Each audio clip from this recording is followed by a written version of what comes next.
Okay, so we're going to go ahead and switch to my slides. Awesome. Okay, so I was so excited when I was asked to talk about this, because in the work that I do on an international, national, and even on the state level, because I'm a survivor of human trafficking, I see the system, like I see systems, right? Everything we do work in systems. Like we have a system in our home, right? Who's going to clean what, right? We're always we have our government system. We live in a solar system, right? So everything is done in this way. And so when we're talking about, as a survivor, when, I understood in my trafficking situation, when I was trafficked, there was a system, and that's why it worked. So if we look at the next slide. Next slide, please. Is there a next slide? Or who's doing the slides? So on the next slide, I talk about the definition of terrorism. And I have that. So let me make it bigger so I can see it. Sorry. Okay. Sorry.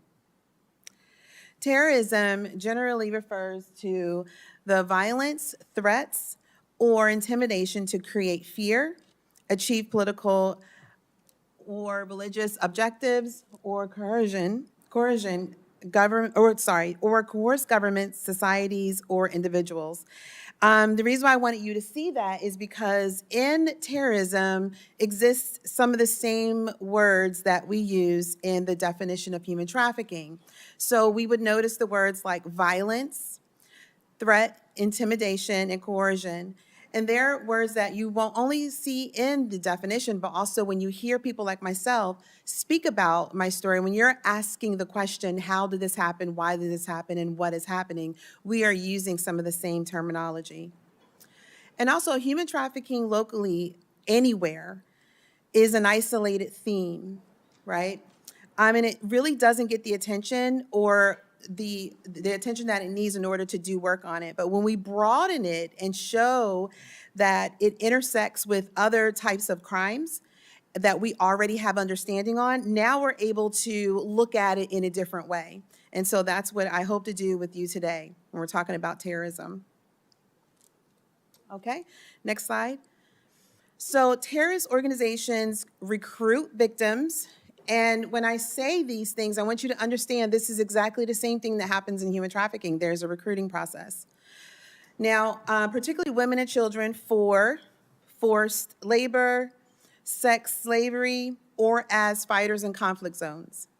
Terrorist groups may enslave women and minors for sex trafficking, using them as propaganda tools or to generate income. Human trafficking serves as a revenue source for terrorist organizations, which have used human trafficking as a means to fund their operations. Trafficked individuals might be used in labor, forced labor, or smuggling to assist with terror networks' operational needs. And terrorist organizations might use human trafficking networks to move fighters across borders or hide in refugee populations. And so as a survivor, it's easy for me to see what was going on as a victim. I was able to see the systematic network in a different perspective. And this is why involving survivors of this crime is helpful in understanding how traffickers move. Next slide. So we must recognize that human trafficking is historical, which its system is strong and lasting. So human trafficking is organized, it's a culture, it is a system. And so it's trafficking as a business.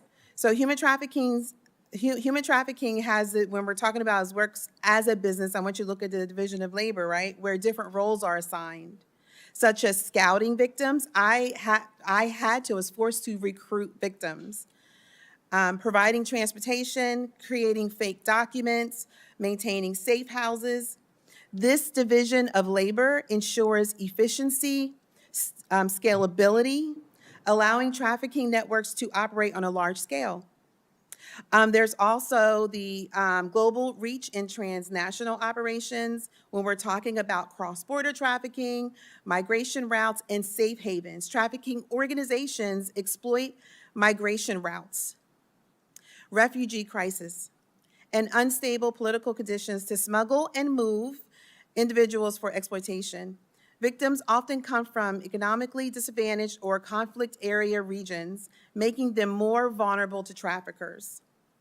There's an economic and political system when we're looking at the exploitation of poverty, corruption of weak governance. Trafficking is often sustained by corrupt officials and weak legal systems. How? Traffickers can bribe and do bribe law enforcement officers, border patrols, or local authorities to look the other way or actively assist in trafficking operations. Now, let's talk about demand for exploitation, right, in the industries and sectors, in technology and online platforms, right? Also, let's look at cultural and social factors when it comes to gender vulnerability or cultural exploitation.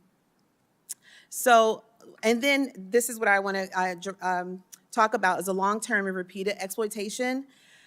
The cycle of victimization. So victims of trafficking are often forced into a cycle of exploitation where they are trafficked repeatedly, either within a country or across different locations.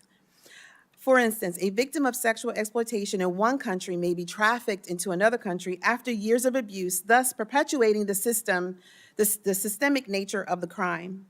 And then Ann talked about earlier the untraceable movement. As trafficked individuals are frequently moved between various locations, they are made nearly invisible to authorities.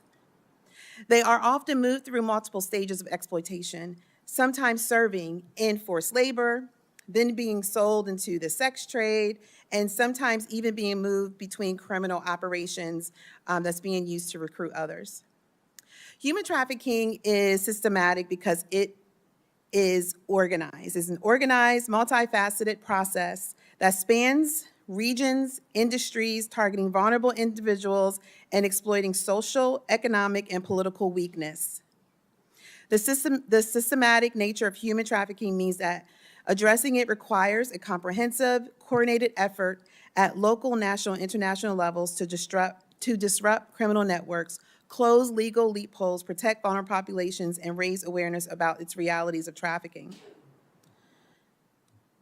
Okay, and then just the next slide just shows some more economic ties when we're looking at recruitment of child soldiers, mass abductions, child trafficking for suicide bombing, forced labor and economic exploitation, forced marriages, kidnapping and ransom. Next slide. So I want to just take a few moments to talk about root causes. When we're talking about conflict and instability, conflict creates power vacuums, which terrorist groups exploit to recruit to control victims. These conditions often lead to trafficking as a means to control populations or fund operations. Okay, so poverty and vulnerability, lack of education, the disregard for socioeconomic instability, forgotten communities that are overlooked and often socially marginalized are root causes of both trafficking and terrorism. Vulnerable individuals are more easily preyed upon by both terrorist organizations and traffickers. Corruption and weak governance. In countries with weak governments or corrupt law enforcement, terrorist organizations can thrive while trafficking networks go unchecked. This lack of regulation allows both issues to flourish. And the impacts of local and global security, trafficking disrupts the social fabric, contributing to poverty, disempowerment, and instability, which are breeding grounds for extremism. Human trafficking as a sponsor of terrorism represents a direct threat to global security as it allows terror networks to flourish and expand. And then finally, the call to action. Terrorist groups exploit human trafficking in numerous ways: as a source of income, a means of recruitment, a tool for instilling fear, and a strategy to maintain control over populations. The intersection of terrorism and human trafficking creates complex challenges, as both issues exacerbate the vulnerability of individuals, destabilize regions, and complicate global security efforts. Addressing this intersection requires an integrated approach, targeting both the ideological motivations of terrorism and the criminal network that enable human trafficking. So as a survivor of human trafficking, when in that situation and observing all the criminal activity happening around me, it sent the message that anyone can be treated less than human, and this notion has been too widely accepted for too long. We have become complacent with the buying and selling of humans.